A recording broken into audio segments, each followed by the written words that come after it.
नमस्कार प्यारे बच्चों, कक्षा 6 के पाठ्यक्रम को सामाजिक अध्ययन के पाठ्यक्रम को आगे बढ़ाते हुए भूगोल के अध्याय संख्या 1 की हमने 3 क्लास हमने पढ़ ली हैं। 3 वीडियोस हमने भेज दिए हैं। अगर आपको अभी तक नहीं मिले हैं तो हमारी इस वीडियो के डिस्क्रिप्शन बॉक्स में नीचे लिंक दिया हुआ है, वहां से आप उन वीडियोस को देख सकते हैं। तो हमने पढ़ लिया था चंद्रमा के बारे में, सूर्य के बारे में, पृथ्वी के बारे में पढ़ लिया था, खगोलीय पिंडों के बारे में पढ़ा था, कौन सा जो है कौन कौन सी चीज़ें मनुष्य के जीवन के लिए आवश्यक हैं और वो कहाँ पाई जाती है, कौन कौन से ग्रह पर पाई जाती हैं, वो सारी चीज़ें हमने डिस्कस कर ली थी। उसके बाद में आगे बढ़ते हुए हम चलते हैं क्षुद्र ग्रह की ओर। तारों, ग्रहों एवं उपग्रहों के अतिरिक्त असंख्य छोटे छोटे पिंड भी सूर्य के चारों ओर चक्कर लगाते हैं। तारे, ग्रह, उपग्रह हैं, इनके अतिरिक्त कुछ ऐसे पिंड भी हैं जो सूर्य के चारों ओर चक्कर लगाते हैं। इन पिंडों को क्षुद्र ग्रह कहते हैं। क्षुद्र ग्रह कहते हैं, क्षुद्र अर्थात छोटा। ये मंगल एवं बृहस्पति की कक्षाओं के बीच में पाए जाते हैं। आप अगर इस चित्र में देखेंगे तो इस चित्र में आपको यहाँ जो कक्षा है मंगल और बृहस्पति की, आप यहाँ से देख सकते हैं बुध, शुक्र, पृथ्वी, मंगल। ये मंगल है, ये बृहस्पति है, ये बृहस्पति है बड़े वाला, ये मंगल है लाल रंग का जो दिखाई दे रहा है, और वास्तव में इसका रंग जो है लाल है। और इनके बीच में ये आप यहाँ देख सकते हैं छोटे छोटे बहुत सारे कण हैं। ये पट्टी है, क्षुद्र ग्रह पट्टी कहते हैं इसको। ये जो छोटे छोटे कण हैं ये भी चक्कर लगा रहे हैं सूर्य के चारों ओर। इनको क्या कहते हैं? इनको क्षुद्र ग्रह कहते हैं, क्योंकि ये ग्रह तो नहीं है, लेकिन वैज्ञानिक कहते हैं कि यहाँ बहुत पहले कभी किसी जमाने में यहाँ पर कोई ग्रह हुआ करता था जो कालांतर में टूट गया, और उसके जो टुकड़े हैं वो स्वतंत्र अवस्था में अब भी सूर्य के चारों ओर चक्कर लगा रहे हैं सूर्य के गुरुत्वाकर्षण बल के कारण। तो ऐसे में इन ग्रहों को ग्रह तो नहीं कहा जा सकता, इन टुकड़ों को, इन पिंडों को, तो इसलिए इनको क्षुद्र ग्रह कहा जाता है, अर्थात छोटे ग्रह। क्षुद्र यानी छोटे। तो क्षुद्र ग्रह हैं, ये मंगल एवं बृहस्पति की कक्षाओं के बीच में पाए जाते हैं। और इंपॉर्टेंट क्वेश्चन ये बनता है कि क्षुद्र ग्रह पाए जाते हैं किन किन ग्रहों के बीच में? तो मंगल और बृहस्पति के बीच में पाए जाते हैं। वैज्ञानिकों के अनुसार क्षुद्र ग्रह के ही भाग होते हैं जो कि बहुत वर्ष पहले विस्फोट के बाद ग्रहों से टूटकर अलग हो गए।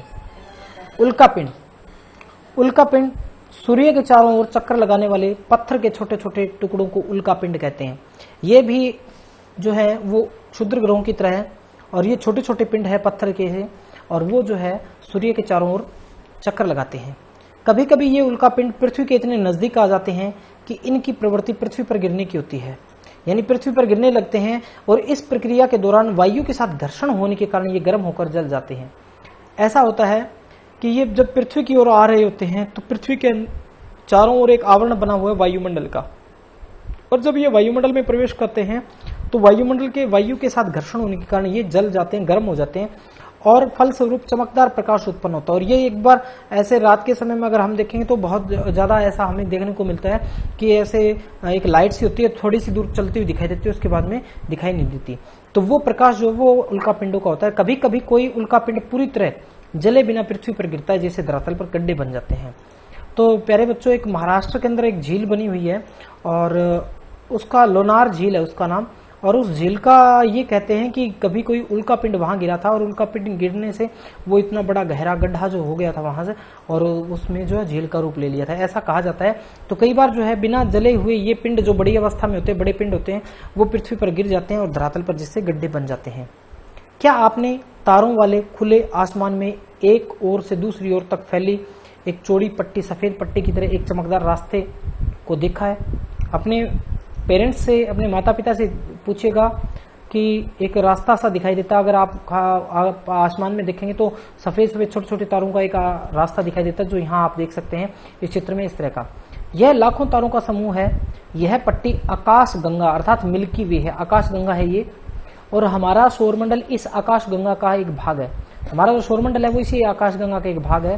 प्राचीन भारत में इसकी कल्पना आकाश में प्रकाश की एक बहती नदी से की गई थी।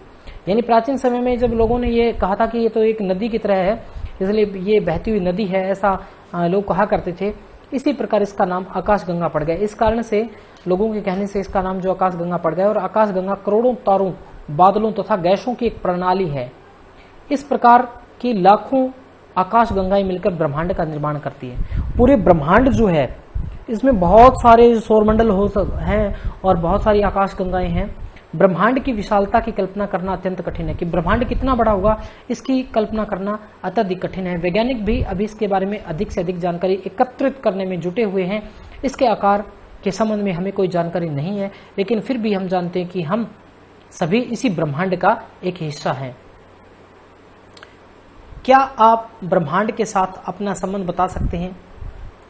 आप पृथ्वी पर हैं तथा पृथ्वी सौरमंडल का एक भाग है और हमारा सौरमंडल आकाशगंगा का एक भाग है जो ब्रह्मांड का हिस्सा है। ब्रह्मांड से जुड़े हुए इस तथ्य पर विचार कीजिए और इसमें लाखों आकाशगंगाएं मौजूद हैं। इस चित्र में आपका स्थान कहाँ है?